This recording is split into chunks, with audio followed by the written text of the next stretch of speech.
On this episode of Big Boys Don't Cry, we discuss the film I'm Thinking of Ending Things. You do not have to have seen the film to enjoy the podcast, but if you do proceed and listen, do be aware that we discuss elements of the plot and it will be spoiled for you. Enjoy.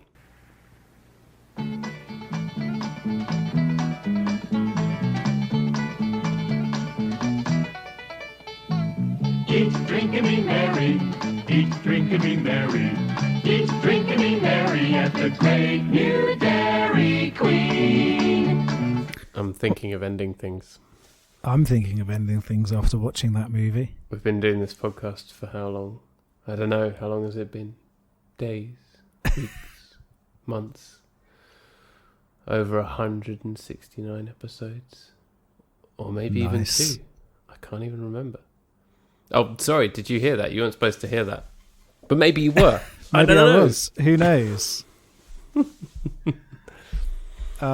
Do you want to go off to...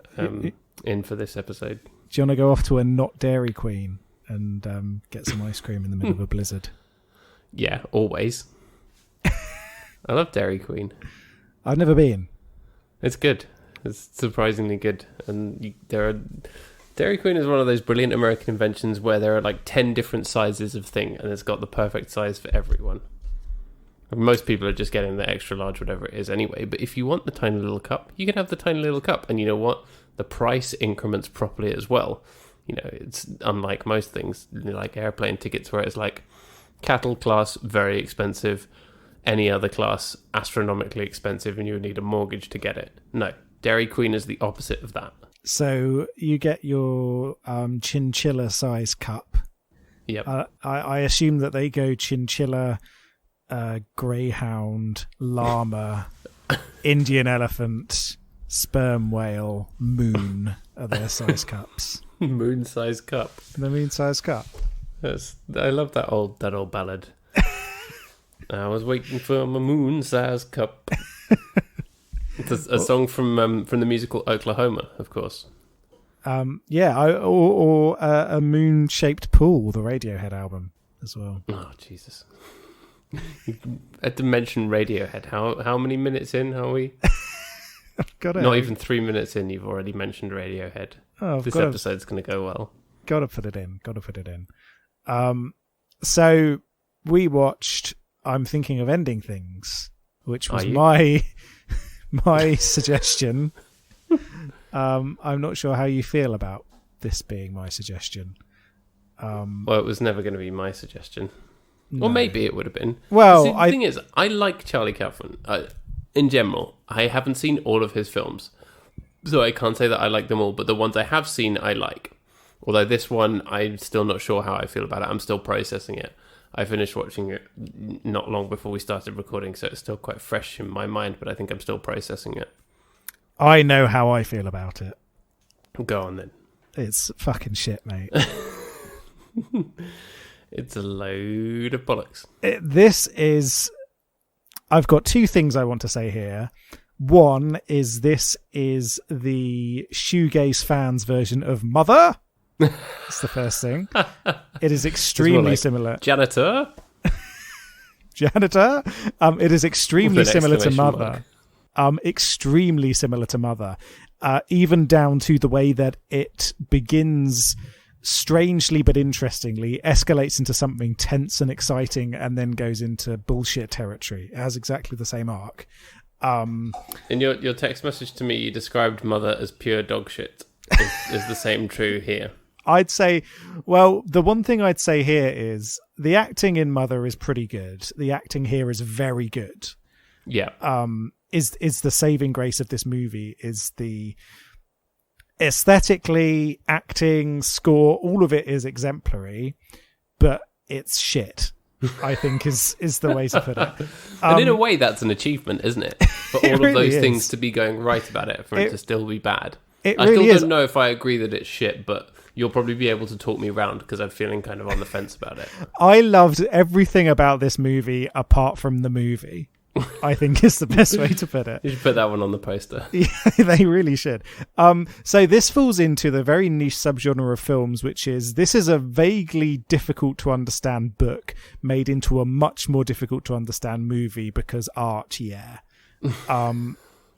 which happens every so often. Pretty much. So, sometimes you get those strange artistic novels where they find the perfect director for them, and they put onto screen the feeling of reading the book, which is the case with High Rise. The movie of High Rise is very, very similar in tone and style and theme to the book. It's really, really, they work incredibly well together. And I've not read the book of this, but from what I can understand, it's much easier to work out what is going on in the novel of I'm Thinking of Ending Things. And I think a lot of it, they've changed quite a lot of details for the movie, which seems like it doesn't really add a lot to it.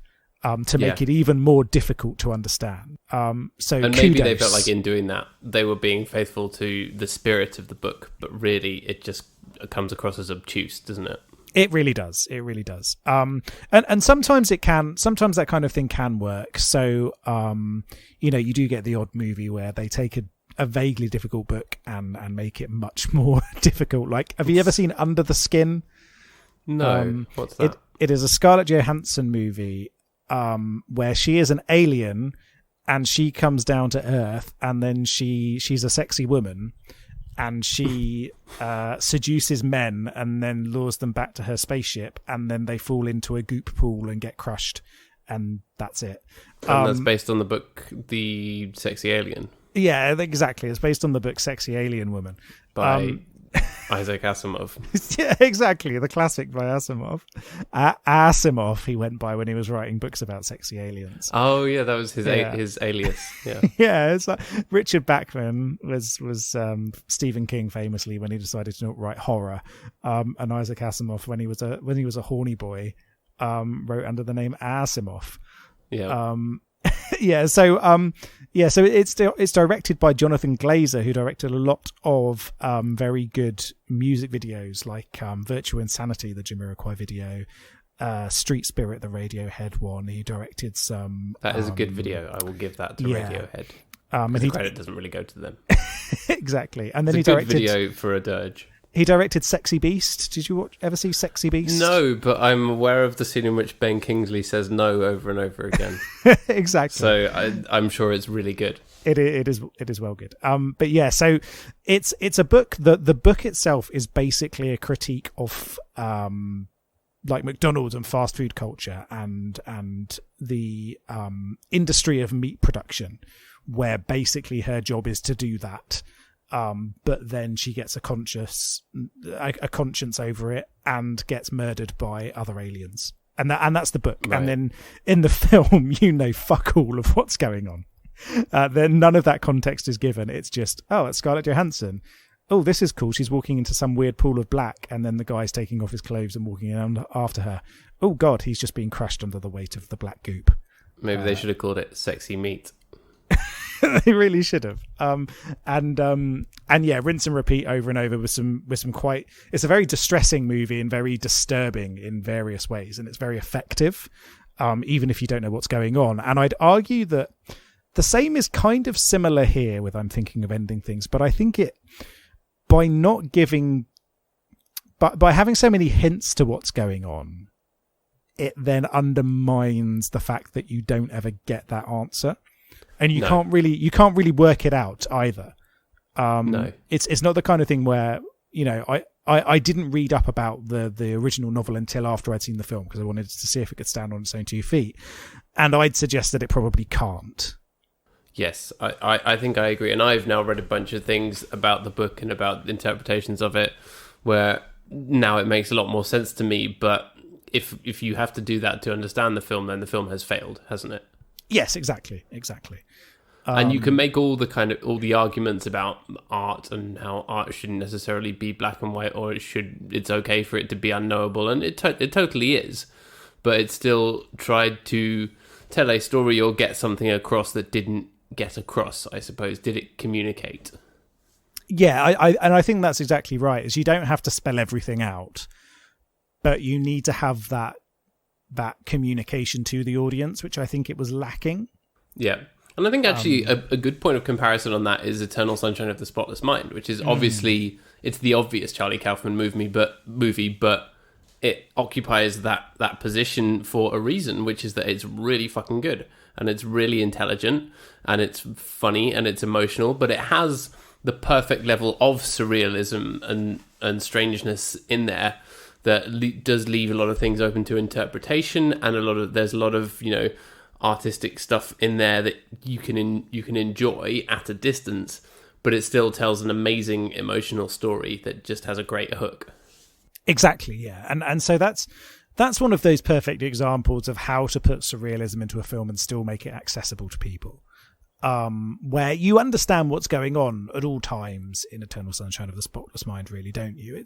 You, particularly with rewatches, you gain more and more of the understanding of the depth of the society and that kind of context.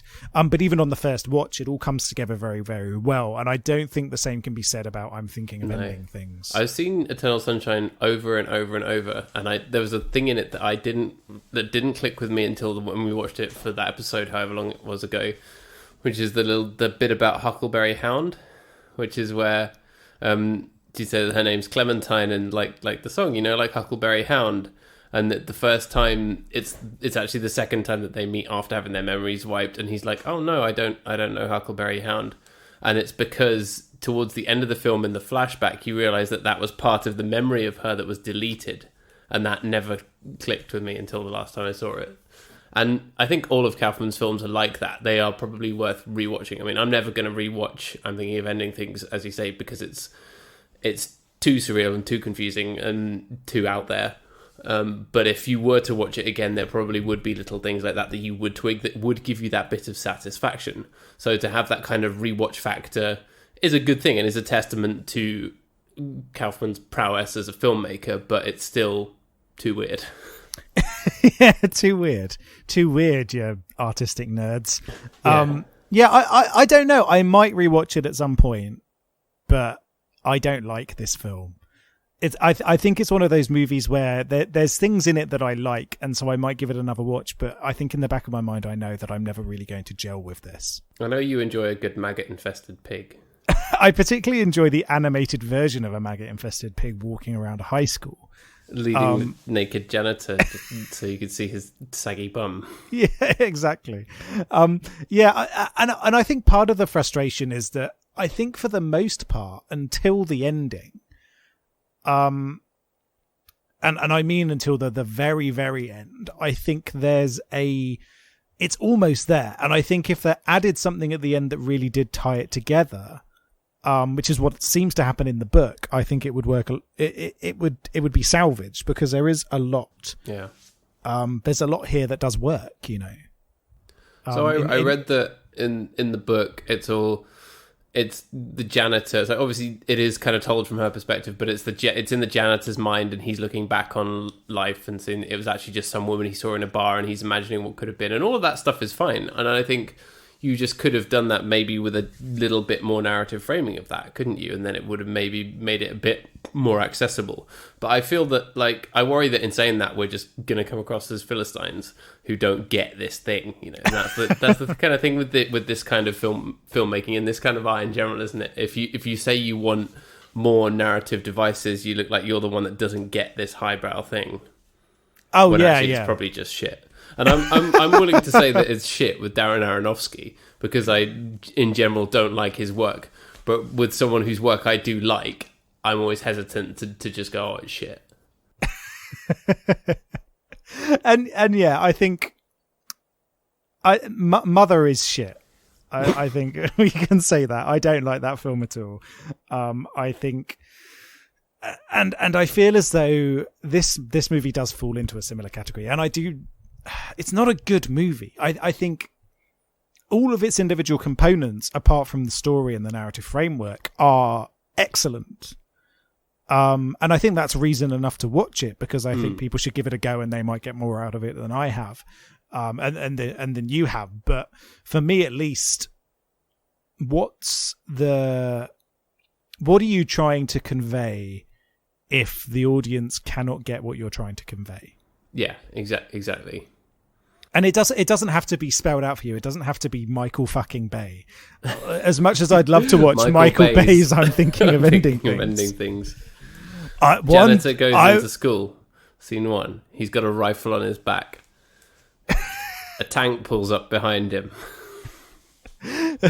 So there's a The tank is painted voiceover in the colours of the imaginary Dairy Queen. The voiceover in the background isn't Jesse Buckley, it's the janitor, and he's like, I'm a crazy janitor, man, and I dreamed up a girlfriend in my head of a woman I saw once, and now I think she's real.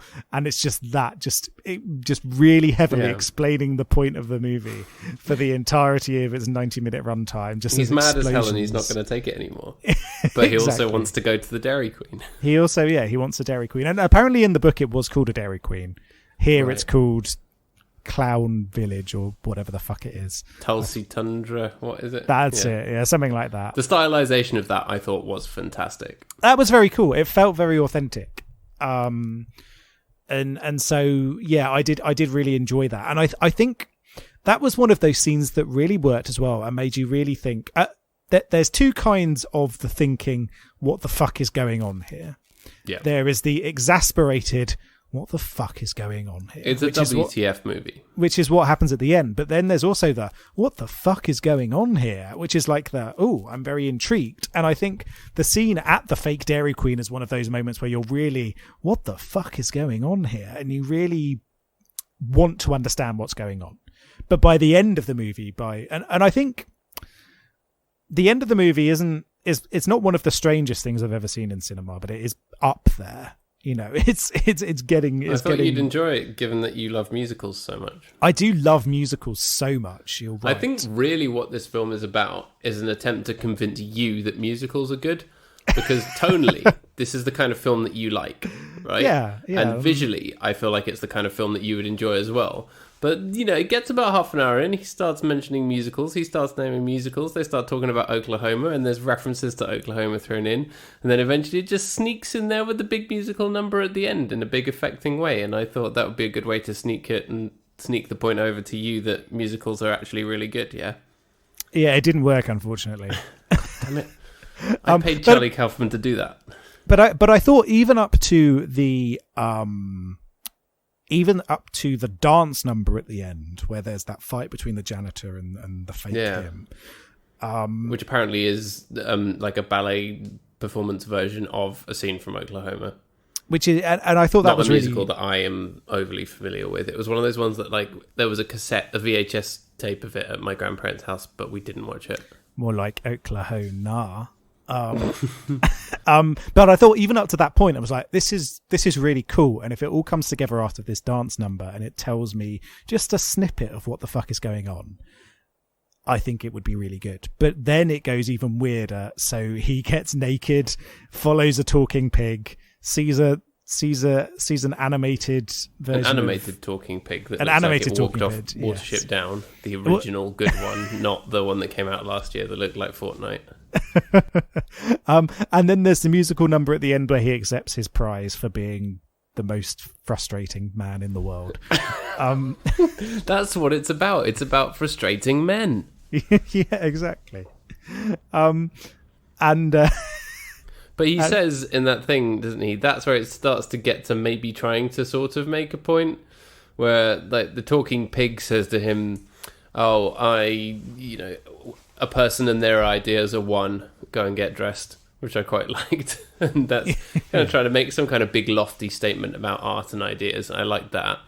And then whatever he said in the Nobel Prize speech was good and was affecting and felt like he was making a point. But he obviously wasn't, because now I can't remember what it was. Well, exactly. And I was trying to think that as well. I was thinking back to moments in this movie where you recognise what's happening. And I think at the end it really goes off the deep end and doesn't do that.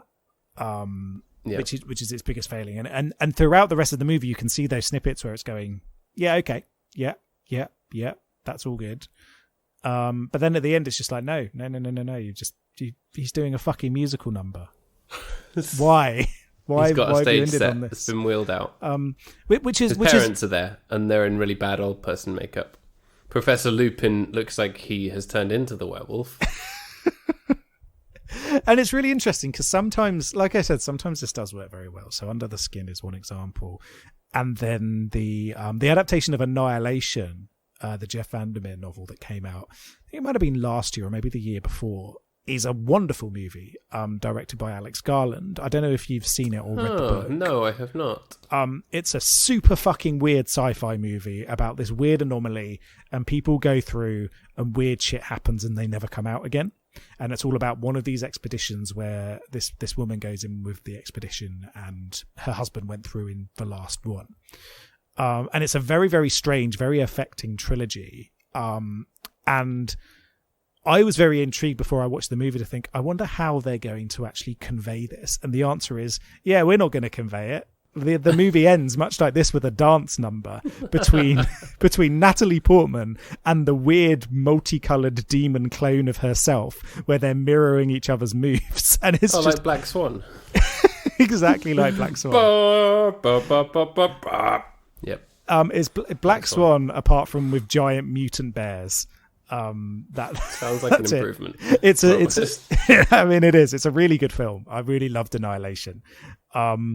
Oscar Isaac is in it as well, so you know it's good. Oh, my man. And again, that's one of those things where they don't tell you what's going on, but equally the Book of Annihilation never tells you what's going on. Even when things are explained in the final part of the trilogy, it doesn't explain where it's come from properly. It's just, this is how it happened, but what happened before it happened isn't explained. I'm really worried that this is Charlie Kaufman's precursor to him adapting Infinite Jest. It even mentions David Foster Wallace in the film. It does. This is the most. I'd say this film, if you like Infinite Jest a lot, if you've been on a Zoom call recently and you deliberately put Infinite Jest behind yourself in the Zoom call, I'm going to do that tomorrow. I'm going to put fucking, I don't know, Baby Yoda behind me in the Zoom call tomorrow. The Beastie Boys book has been in view for my Zoom calls for months now, so I do need to switch it up with something else. What could you put there instead? What's the shittest book you have? What a question! I've got to look around. Well, I've got a lot of kids' books. So. Yeah, what's the one that's going to make people think the most? Who is this guy? That's what you've got to put behind this guy? you. I already have a moustache, and I'm clearly the only person that anyone has ever seen with a moustache. I'm getting compliments on it. Oh, but, excellent! Like, you can tell when you log into the Zoom calls. It's like, hey, this guy's got a moustache. It's the moustache guy. He likes Infinite Jest. Yeah, that's why it has to be there. It's the only way I can get across that I'm a cool and different and interesting person. So yeah, okay, that's your job. You've got to put it there. But this is the movie for people that do that, isn't it? Yeah. This is the movie for those people. For the record, Infinite Jest is amazing, even though it's kind of like a meme, like it's like famously difficult book that nerds like. It is actually a really amazing book that I do think could be filmed in the right way. I hesitate to say that any book is unfilmable, because films like I'm thinking of Ending Things are obviously films of books that you would think are unfilmable. It's not that they're unfilmable, it's that they can be adapted, and every adaptation is an adaptation, as we know from Charlie Kaufman's film Adaptation, which is a good film and is better than this. But yeah, I think it would be a difficult thing to do, but if anyone could pull it off, he probably could, as long as he could pull back on what he did in this film, which was just to kind of really go for it with the bits of the film that the bits of the book, that he obviously thought were really, really interesting to him, but didn't necessarily result in, proper narrative cohesion. Yeah, and I do find it interesting when people film unfilmable books and unfilmable works. Like Dune. Like Dune. You seen the trailer for the trailer looks well good. You've got Stellan Skarsgård in a fat suit taking a mud bath. I'm all over that. You've got giant sandworms. You've got Timothée Chalamet being a sexy little elf boy in the desert. M. Night Chalamet. But yeah, you've got other books like The Naked Lunch, supposedly unfilmable book, which was adapted well by David Cronenberg. You've got High Rise, in Las Vegas. Fear and Loathing in Las Vegas. I'm always interested when people do that. Watchmen is another example, which sort of worked, but also sort of didn't. And I'm one of the defenders of the movie. I think the movie is a decent enough adaptation of a work that is very, very difficult to convey. I thought it was all right. Of comics. People didn't like it because they're nerds who want to be annoyed about something. Yeah, I think that's the main reason why. I thought there was elements of it that didn't work. because I think it did miss the. Welcome to the Watchmen cast, by the way. Paddy's favorite comic. I know. Yeah, he loves Watchmen. I like comic books and only traditional comic books with the superhero men's in them. Although I would say I that do really like Watchmen actually because it has an Yeah. Owlman in it. I'd say that Watchmen is the opposite of the traditional comic book though, because it is it is very good. The whole point is superheroes are bad, and Yeah. it's amazing how many people read it or watch it and don't Who get that. owls the Owlman? Including DC Comics, who do not understand the point of Watchmen, even though they own it and are constantly republishing it. Because I found out today from a video that the reason that they keep republishing it over and over is that they're stopping Alan Moore and Dave Gibbons from getting the rights back. So if it goes for a year without them republishing the original graphic novel, then Dave Gibbons and Alan Moore get the rights back. So that's why they just keep churning it out, because that way they can keep making adaptations. They can keep making toys of Dr. Manhattan. They can keep making shitty spin-off comic book series and things like that. Make a little hat of the Owlman. I'd buy that. Yeah. What's his name? Night Owl. His name is Owly Boy. Owly McGinnis. Owly McGinnis, yeah. Owly McBeal. Owly McBeal. That's amazing. That's a TV show I would watch. That's his name now. Whenever I read Watchmen again, I'm just going to replace it with Owly McBeal. So yeah. How did we get? Oh yeah, I need Watchmen you to is do a poster for that now. By the way. Okay, sure. But yeah, Watchmen is an unfilmable comic book, but they did it and it was fine.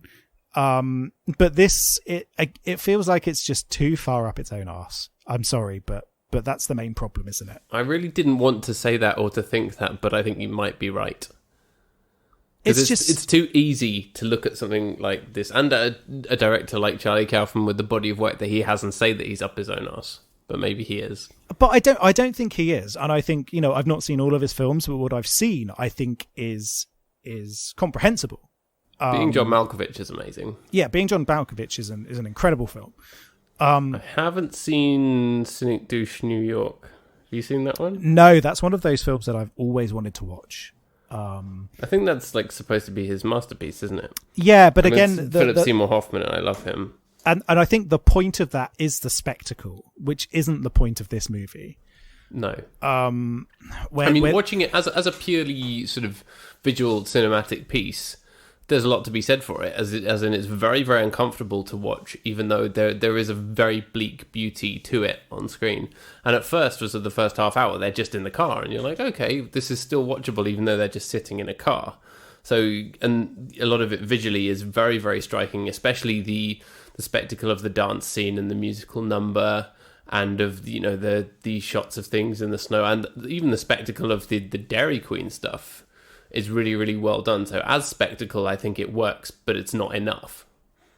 Yeah, I think that's the issue, is that it lacks the narrative strength to push it forward, and it lacks the thematic strength of like the works of David Lynch, where the thematic strength is incredible to overcome how incomprehensible it is.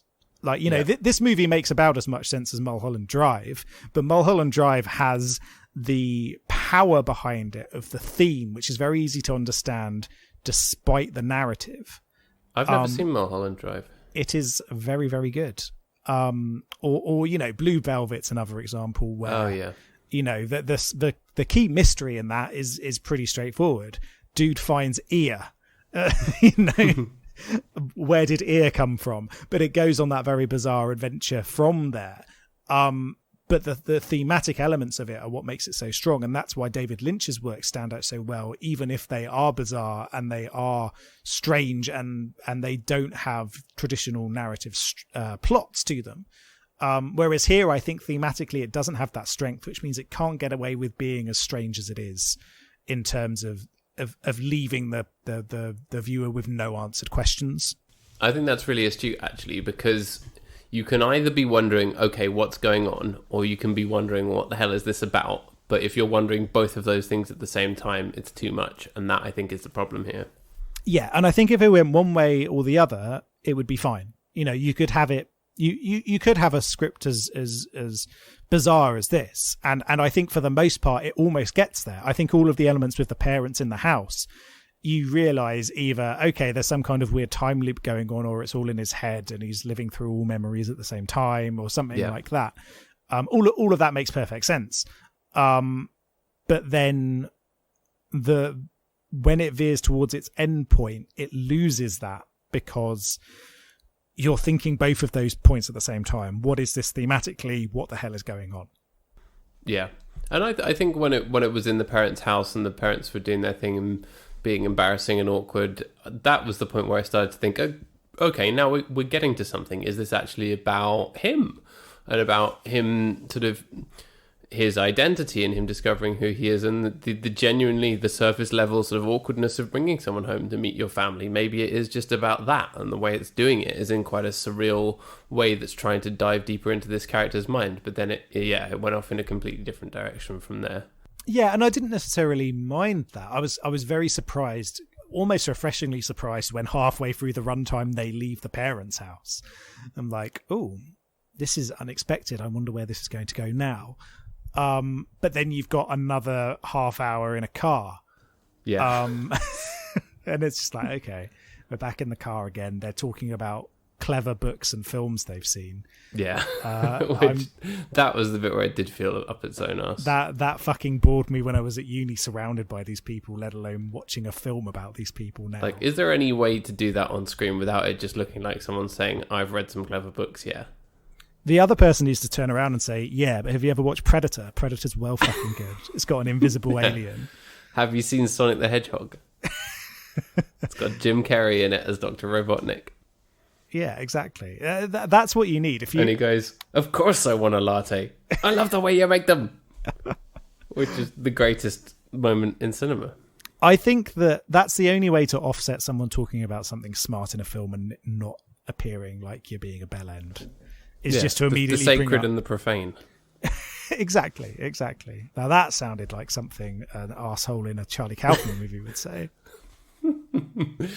So yeah, sorry. The real version, what I should really have said was the clever and the shit. No, the smart and the good. I think it is. Yeah, mate. I would rather the bad and the ugly. I would rather watch Predator than this. I would rather watch Sonic the Hedgehog than this. I would rather watch Predator than most movies, regardless of how smart they are. That's because Predator's a good movie. Because Predator is a good, entertaining movie. There's nothing wrong with that. Now, I'm thinking of ending things entertaining? Yes, I would say so, definitely. Even at the end, when it loses its way, it's still entertaining because it's got a little musical number and an animated pig talking. Yeah. Which is entertaining in the same way. It's entertaining in the same way that Mother is entertaining, although Mother becomes quite dull. I heard that. Sorry. I'm going to have to keep that one in now. That was my response to Mother. Mother becomes quite dull at times, but for the most part it is entertaining. It's got a weird cult of people that move into their house and then eat their baby. Spoiler alert for Mother, anybody. It's a very weird, bad film, which again is all about imagery and symbolism, but in a much more heavy-handed way. So I suppose that's the one difference between this and Mother, is that this is much more subtle, and Mother is just hitting you over the head repeatedly with its message. Yeah, it didn't do that, and I did appreciate that. Yeah. It almost went too far the other way. I mean, it did go too far the other way because it lacked that thematic strength. What it didn't have was a kid who can't stop trying to fix people, fixing broken pots with gold. Yeah. Where was his pot collection in his bedroom? That's what I wanted to see. Yeah. Instead, it was all like DVDs and books and stuff of clever stuff. Yeah, exactly. I watched a smart movie. I read some essays. I watched a film that had Russell Crowe in it. Here's a poem that I wrote. I love Russell Crowe. I will not hear a bad word about Russell Crowe. Yeah, I've never seen A Beautiful Mind either. It is good. We could watch that at some point. Yeah. Yeah, and I genuinely think the last film I watched that had Russell Crowe in it was when we did the episode about Les Mis those years ago. Really? Amazing. So I don't know if I can watch a film with Russell Crowe again because I always want him to be Javert in my mind. Well, if you want to watch another very good movie where he sings, The Real History of the Kelly Gang, or The True History of the Kelly Gang, I've forgotten what its full name is, but the Kelly Gang movie that came out earlier this year. Before lockdown, that was the last movie I saw in the cinema. Oh, gosh. Mine was Sonic the Hedgehog. Before that, I think it might have been Cats. So that wouldn't have been good. But yeah, the Real History of the Kelly Gang is an incredible movie. Really, really good. From the director of the most recent Macbeth adaptation. Okay. It's super brilliant, and he's in it, and he sings a song where he says the C word quite a lot, and it's very, very funny. Sounds great. So yeah, go and watch that, everybody. It's really good. Incidentally, I think Cats is on streaming services now. Oh really? Should we do a rewatch? Yeah, Redux. We've never done that, have we? We haven't, no. So we should do that with our most infamous episodes. Yeah. Maybe when we get to like the double of whatever episode it was. So it was episode 100 and something. If we get to 200 and whatever, we'll do it then. That's a good idea. Yeah, we should do that. Because I've already got a surprise for episode 200. Oh wow, I'm very excited. Can you remember? I have texted you about it. Oh, I can't remember. No, I'll just have to leave it as a surprise. Yeah. But there are things about this movie that are good. I think it's worth pointing out. Yeah. I would agree that it is entertaining. I was entertained. I was gripped. I was interested. All of those things while watching it. But I also still, with all of those things going on, that almost makes it harder to get past what the fuck is going on and what the fuck is this about. Yeah. So here's a few things that I really like about this movie.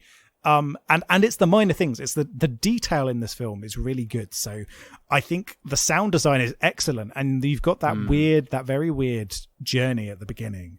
And just things like the sound of the windscreen wipers going, it just creates this amazing tension. And that clearly was a deliberate thing because it's got this constant rhythm, this constant ticking in the background. We've got these windscreen wipers going and going and going and going. And it's almost like this constantly,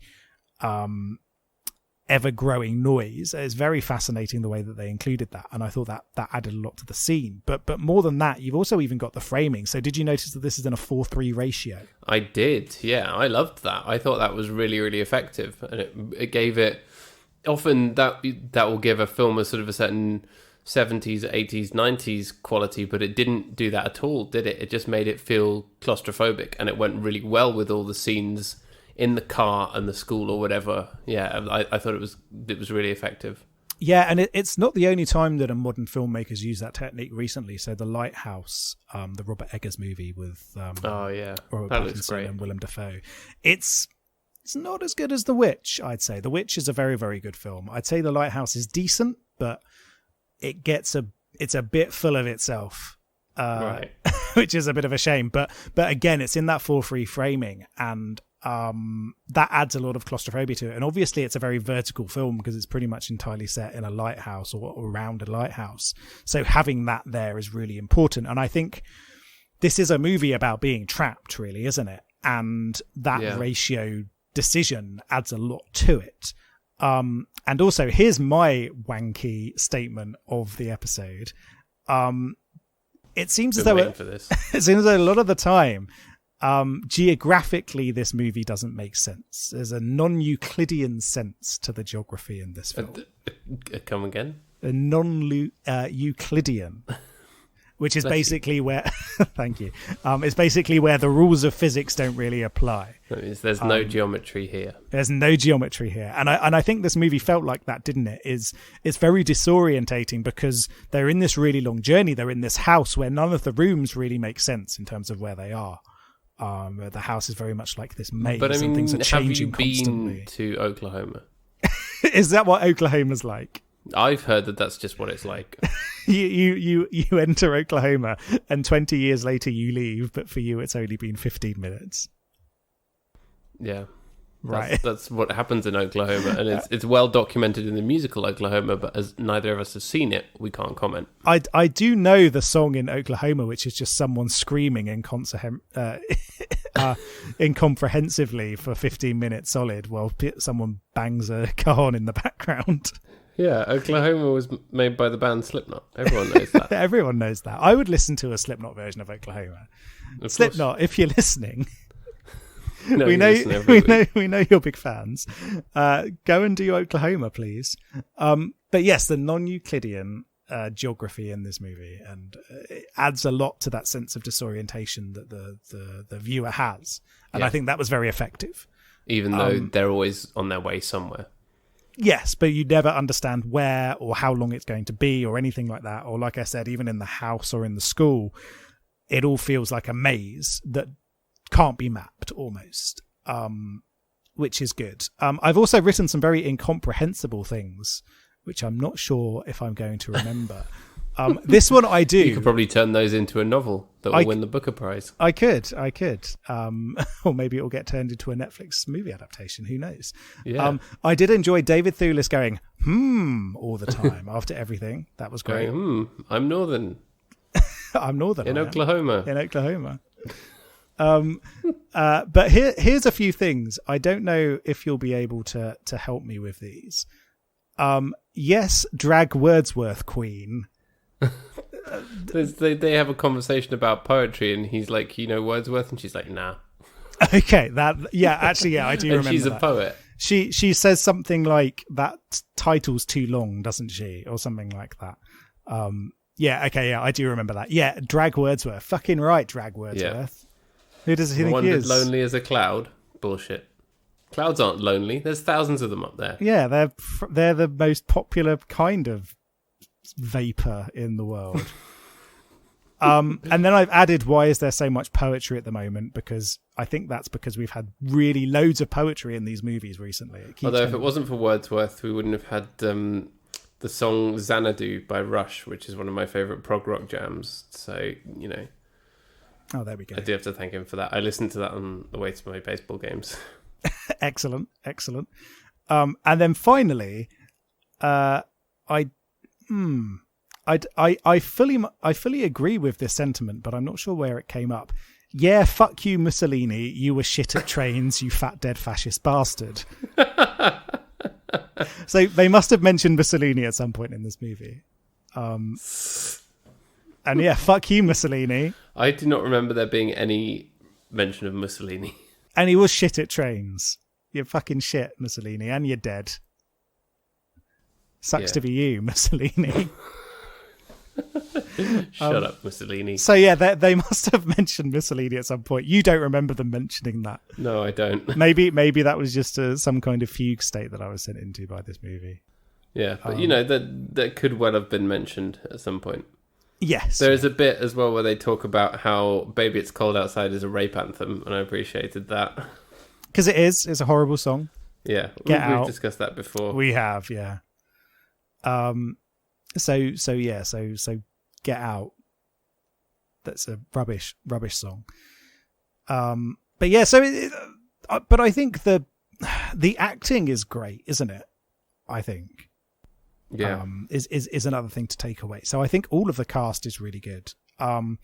Jesse Plemons always plays creepy guys who shouldn't be in a relationship with someone. I've seen him in any other things.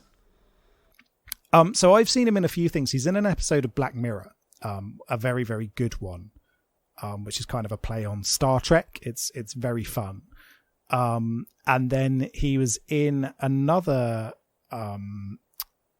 Netflix movie called The Discovery, which is a very strange film about basically a scientist discovered the afterlife and published it.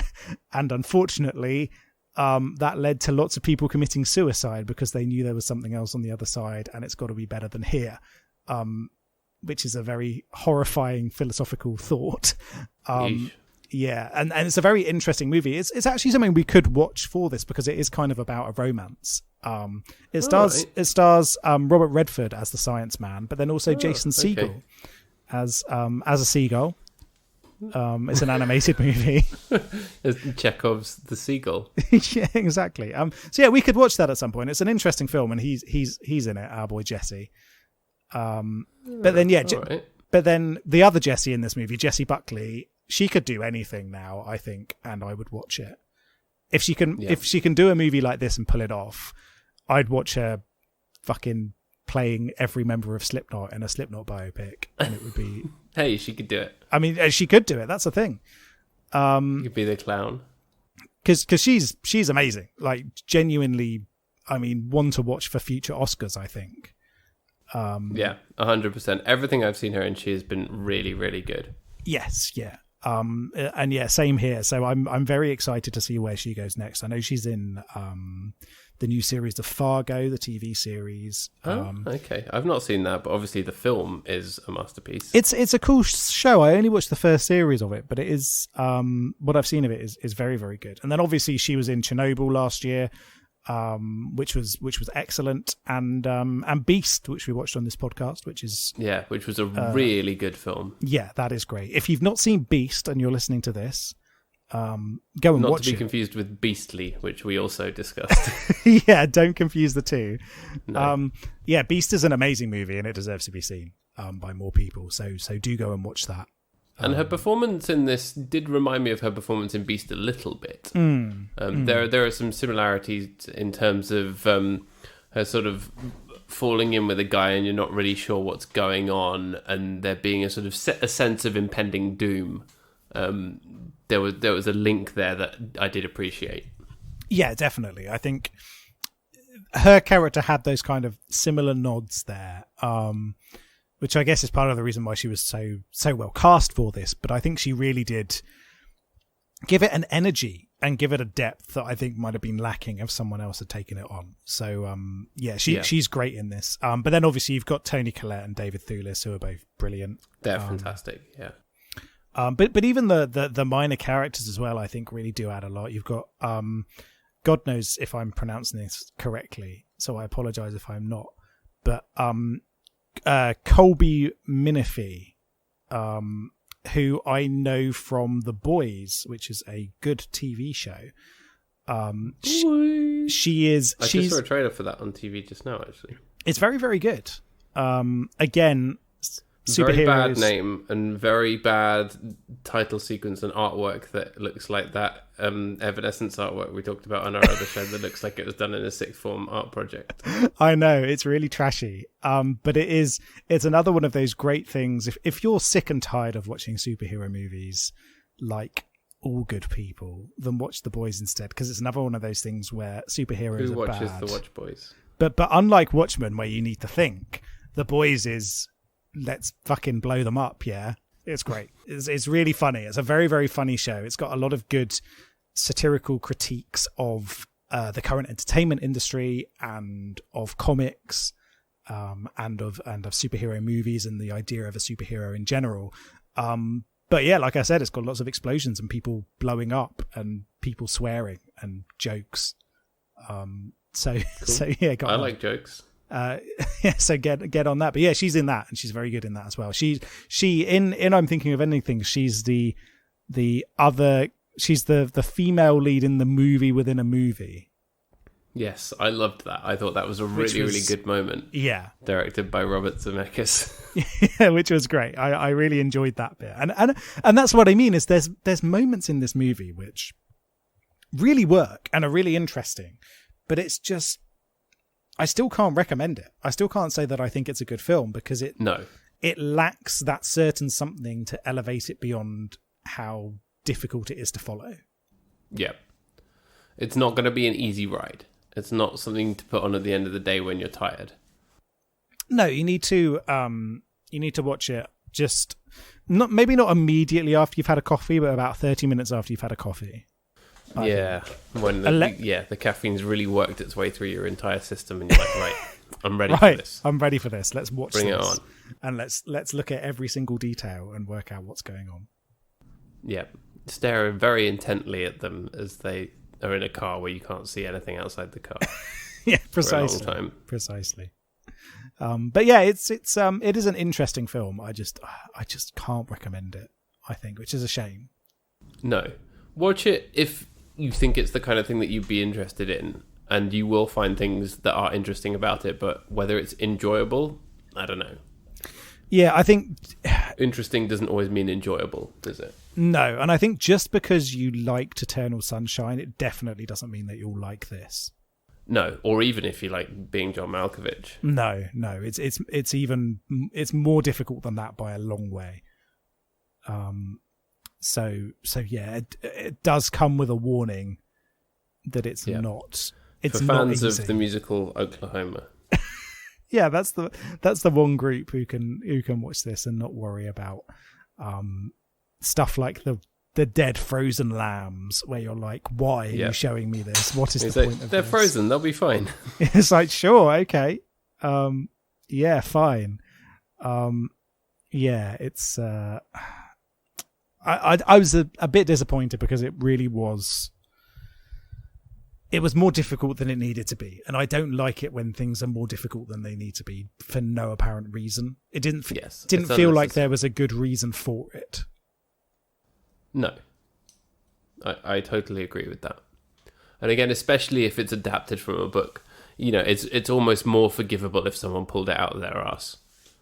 Yeah, exactly. Is there's a framework here that they could refer to, and it just feels as though they decided to take it one step further than it needed to go without really anything to support that decision beyond, let's piss off Rob Gordon. They made it just to annoy you. Yeah, exactly. That's Kaufman was there just going, oh, you know what? I fucking hate that Big Boys Don't Cry podcast. It's the worst podcast I've ever heard. They liked my other movie, and I'm furious about it because I wanted them to hate it. Why does everyone? They liked my popular movie that everyone likes. It's like when a band won't play their popular song anymore. It's like that. like Radiohead playing Creep. Yeah. Or Placebo and Nancy Boy. It's like yes, that. Yeah. Yeah. So it's like that, isn't it? It's just we really want to annoy Rob Gordon in particular. Come on, Charlie Kaufman, just play the hits. Can I just point out that for once, the IMDb reviews section, as in from IMDb users, has come up with something that's not total shit. So if you look at I'm Thinking of Ending Things, the sort of main user review that's come up is titled Prerequisites, MA Literature, Instruction Manual, Read the Book, Open Mind, Time. Like, that's a really good description of what you need if you want to really get to grips with this. Because I do think maybe I wanted to give this a crack in its own right, but I kind of wish that I had read the book beforehand, because maybe if I had, then you would have got more out of it. Yeah, it just would have illuminated things a bit more for you. Yeah. It does feel as though it's lacking that, but like you said, that's part of the issue, is that you can't just watch it. You need to do your homework, which never works, like in the most recent Star Wars movie, where various explanations of it were hidden behind random shit on the internet. Yeah, but it was also extremely obvious and basic. And took all the things like, oh, we know that fans like this about the original films, let's just do that. Did you Why try and do anything different? Welcome to the We Hate Rise of Skywalker cast. I don't hate it. I still like it because it's Star Wars, but not that like every Star Wars is good. I still appreciated how it brought things together, and there was still good spectacle and whatever, but it just was not what it should have been or could have been. See, I haven't been able to watch anything Come Star Wars. Come to me on Exegol. Exegol. He loves his scrambled eggs. Scrambled Exegol. Scrambled Exegol. That's what a Sith eats for breakfast. That's going in my joke book. But I've not been able to watch anything Star Wars related since, because every time I think, oh, maybe I'll watch this, I think, yeah, but Rise of Skywalker. And especially as there's a lot of good Star Wars on Disney Plus now. yeah, and that's the thing, is it has kind of put me off Star Wars, which is maybe a good thing. Maybe it's finally time for me to grow out of my Star Wars phase. But equally, it's sad. Star Wars is always going to be there, though. That's it's like the biggest intellectual property ever. There's going to be shit churned out every year until we're dead. Well, the problem is that they're not going to do that because they're taking a break from movies after the sequel trilogy was a bit shit. And I'm like, no, just fucking double down and make something new so people can forget about it. Boba Fett movie coming? No, that's been kind of shelved. Everything's been pushed back because there's been such a backlash to the Rise of Skywalker that Disney's kind of taking it out of hot water for a bit. And I'm like, no, just double down and give us something new. They're doing a second series of The Mandalorian, though. They are, yeah. That's coming out this year. I still need to watch the rest of that. It's very good. That's very good, and I will watch that, and hopefully that will make me forget about Rise of Skywalker. But yeah, because it's got Baby Yoda in it. It's got Baby Yoda in it, who is better than anything in the sequel trilogy.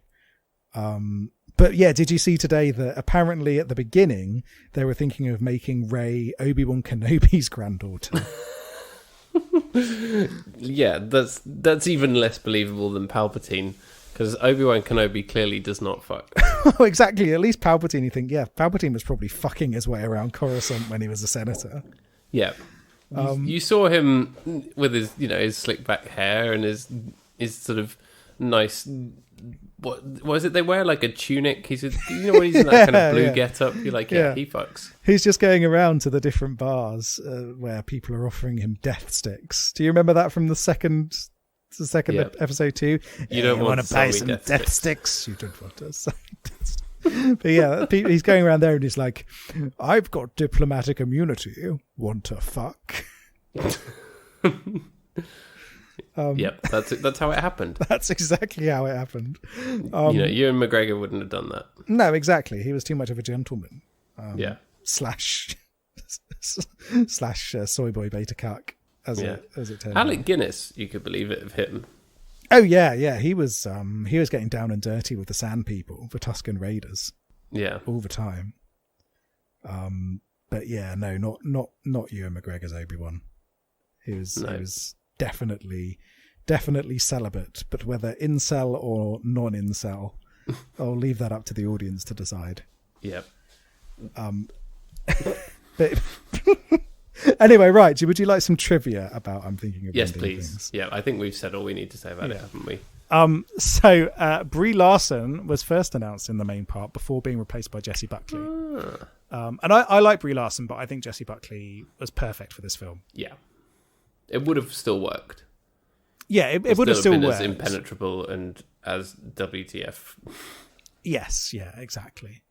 And then a little bit of trivia about the car scenes, because I know you love them. The first car scene lasts roughly 17 minutes. The second one lasts 22 minutes. So you spend a lot of time in this movie, about basically 40 minutes of this film, looking at two people in a car. I'm glad that I know that.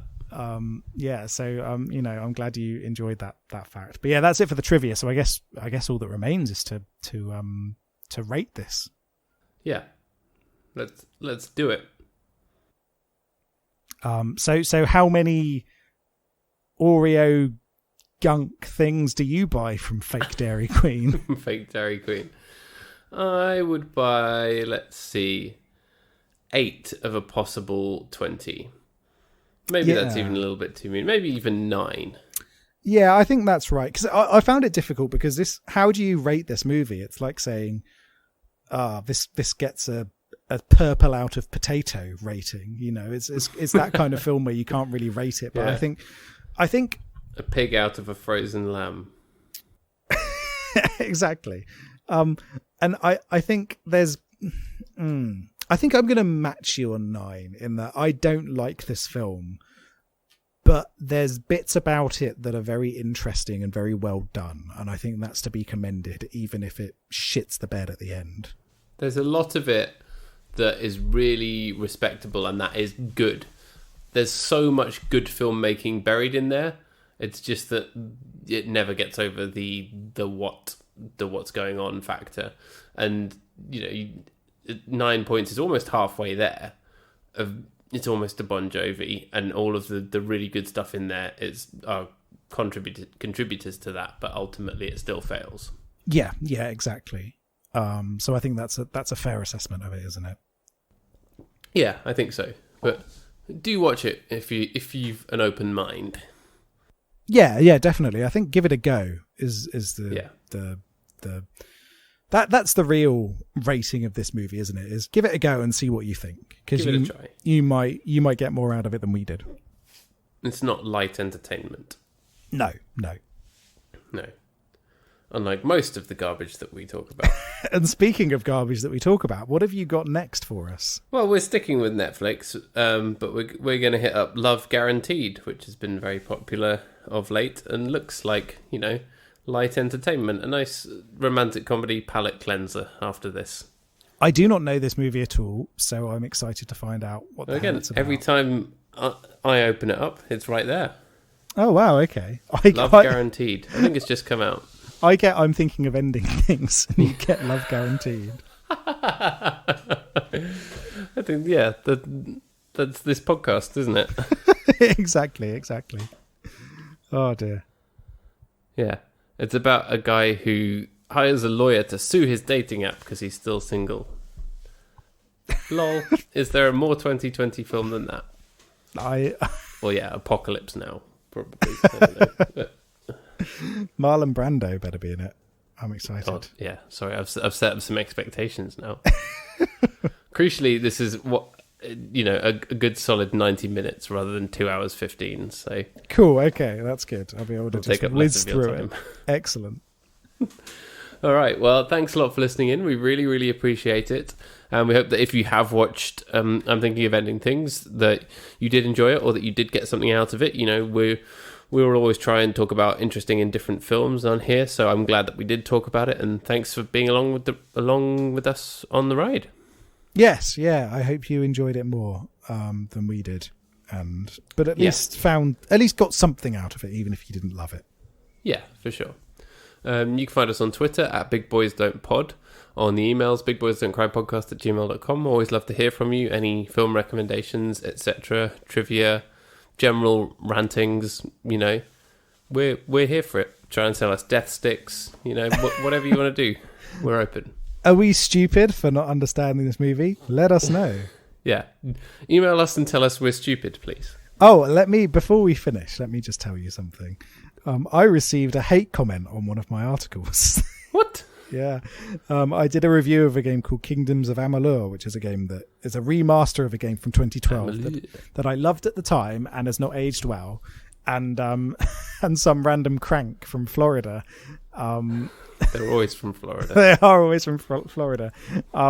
Came on and said, yeah, your review's shit, basically, or I don't need to read your review to know what I think about this game. Bearing in mind, this review came out before the game is released, so... He must have had to have read your review to put that comment there. Yeah, exactly. Unless he just really quickly scrolled down, going, I'm not looking at the review, I'm not reading it. I'm just seeing who posted it, so I can send them offensive stuff on Twitter. Scroll down to the comment section, and then he instantly blocked me after leaving his comment. Oh, was this on the social media? It was on the Twitter. Okay. Yeah, so he left a hurtful comment, then immediately blocked me. I'm like, okay, that's a very... Well, here's what I think of that. I think it's a very healthy reaction to a game that you have not yet played yourself, to be that annoyed about a review that's come out.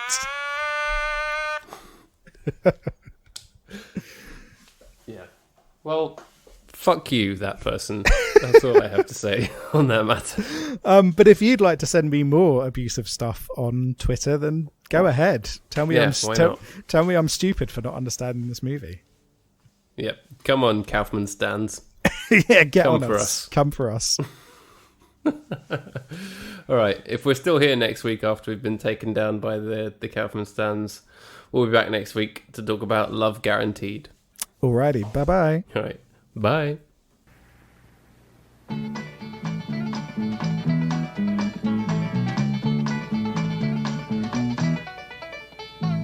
Each drink and be merry. Eat, drink, and be merry. Eat, drink, and be merry at the great new Dairy Queen.